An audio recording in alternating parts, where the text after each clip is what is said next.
Сегодня отмечается значимое событие – 20-летие Центральной школы искусств. Юбилей собрал талантливых учеников, преподавателей и почетных гостей. Все они пришли поздравить школу и насладиться выступлениями молодых дарований.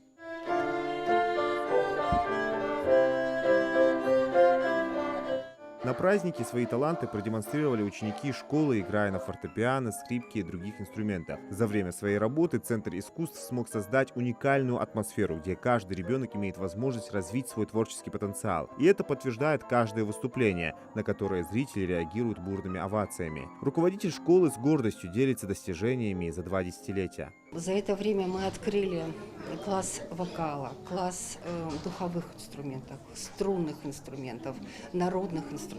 Понимаете, сколько детей у нас учатся за 20 лет. Самое главное, что мы сделали для республики, это то, что подготовили замечательных детей, которые пошли в профессию, закончили консерватории на хорошем, серьезном уровне. Многие учащиеся школы искренне рады тому, что могут учиться здесь. В Центральной школе искусств они нашли не только друзей, но и возможность развивать свои способности. Я сначала сам захотел на гитару, потом немного перехотел, и мама меня чуть-чуть подтолкнула, и я на гитару начал ходить. Доволен? Да.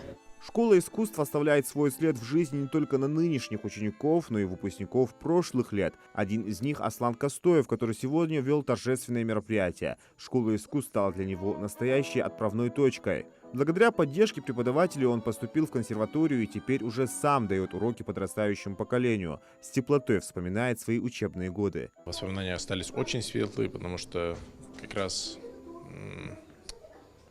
мое поступление в эту школу, это были, в принципе, самые первые годы.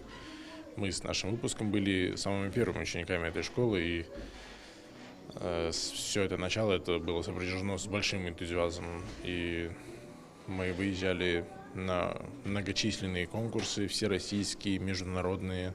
Если я начну перечислять, то это Италия, Швеция, Финляндия.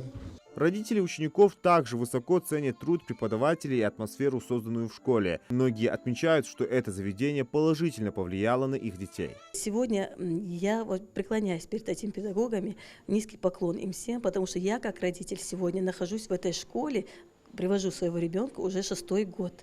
И 6-й год я вижу, как педагоги трудятся, как работают и как каждому ребенку свой подход, и как они умеют это делать, я в восторге. Празднование юбилея собрало множество почетных гостей. Народный артист России Анатолий Прокопьев поддерживал школу с самого начала. Говорит, раньше и не верил, что она сможет выпустить на волю такое количество талантов. Ингушские дети очень талантливые. И школа обладает также и талантливыми педагогами, преданными своему делу. 20 лет – это только начало для Центральной школы искусств Ингушетии. С каждым годом она продолжает развиваться и вдохновлять новые поколения творческих людей, которые станут гордостью своего региона. Зелимхан Кулоев, Адам Гулоев, Молдгири Ахильгов, Магас, 24.